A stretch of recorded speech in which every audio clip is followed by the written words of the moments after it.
Las enzimas son moléculas orgánicas que actúan como catalizadores de reacciones químicas, es decir, aceleran la velocidad de reacción. Comúnmente son de naturaleza proteica, pero también de ARN. En estas reacciones las enzimas actúan sobre unas moléculas denominadas sustratos, las cuales se convierten en moléculas diferentes denominadas productos.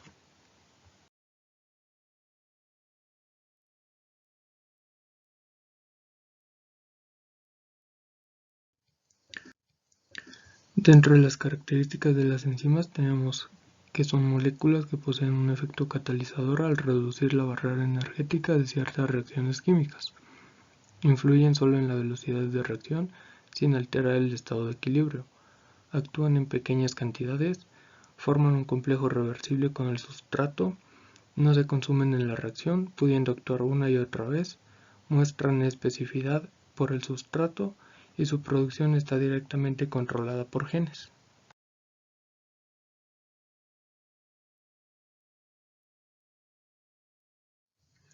La clasificación de las enzimas son 6 clases. La primera de ellas, las hidrolasas, que son reacciones de hidrólisis frecuentemente en procesos digestivos. Un ejemplo es la lactasa, que cataliza la siguiente reacción: lactosa más agua, que nos da como producto glucosa más galactosa. Esta reacción es reversible. Las liasas catalizan la liberación de grupos funcionales diversos, así como reacciones de ruptura o soldadura de sustratos. Un ejemplo es la acetato descarboxilasa, que cataliza la reacción del ácido acetacético y que nos da como producto dióxido de carbono más acetona. Las transferasas catalizan la transferencia de grupos funcionales o radicales de una molécula a otra. El siguiente ejemplo es la glucoquinasa, que cataliza la reacción de glucosa más adenosín trifosfato, que nos da como producto adenosín difosfato más glucosa 6-fosfato. Las isomerasas catalizan la interconversión de isómeros. Un ejemplo de ellos es la fosfoglucosa isomerasa, que cataliza la glucosa 6-fosfato en fructosa 6-fosfato. La oxidorreductasa cataliza reacciones de oxidorreducción por medio del hidrógeno, oxígeno o con el transporte de electrones.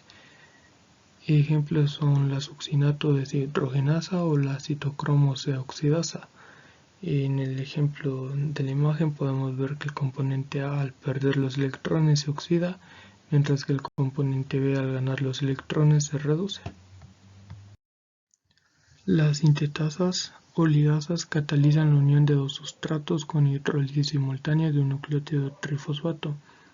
Un ejemplo es la piruvato carboxilasa, que cataliza la reacción del piruvato más dióxido de carbono más adenosín trifosfato, que nos da como producto oxaloacetato más adenosín difosfato más un ion de fosfato libre.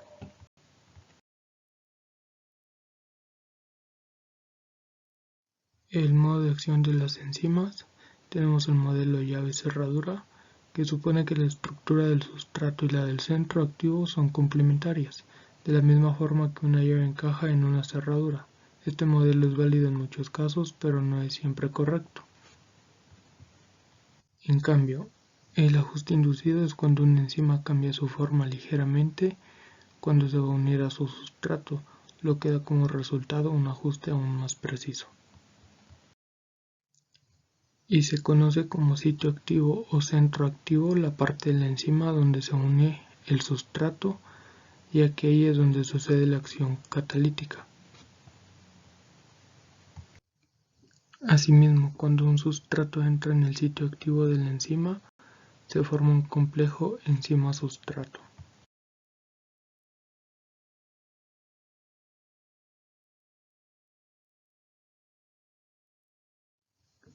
Los cofactores son esenciales para el correcto funcionamiento de las enzimas. Los cofactores pueden ser de iones inorgánicos como el hierro, el magnesio, el manganeso y el zinc, entre otros. Casi un tercio de las enzimas conocidas requieren cofactores. Cuando el cofactor es una molécula orgánica, se llama coenzima. Muchos de estos coenzimas se sintetizan a partir de vitaminas. En la figura inferior podemos observar una molécula de hemoglobina, proteína que transporta el oxígeno, y su coenzima, el grupo hemo. Cuando los cofactores y las coenzimas se encuentran unidos covalentemente, a la enzima se llaman grupos prostéticos. La forma catalíticamente activa de la enzima, es decir, la enzima unida a su grupo prostético, se llama holoenzima, y la parte proteica de una holoenzima inactiva se llama apoenzima, de forma que una apoenzima más un grupo prostético nos da una holoenzima, que es una enzima activa.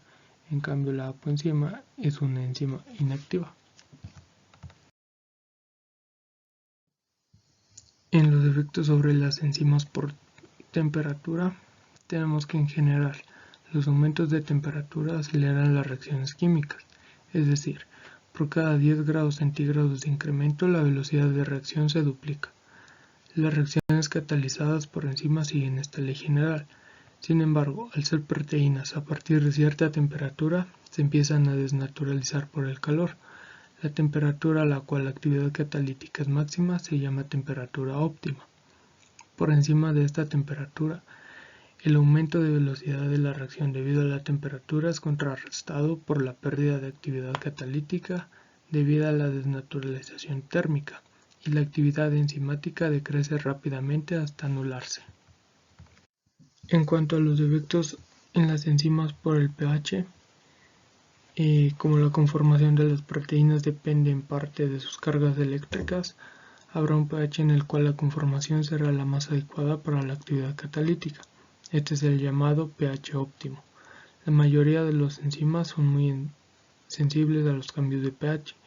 Desviaciones de pocas décimas por encima o por debajo del pH óptimo pueden afectar drásticamente su actividad. También es importante recalcar que cada enzima tiene su pH óptimo de funcionamiento y que sin enzimas la vida no es posible, ya que regulan todas las reacciones químicas del cuerpo humano.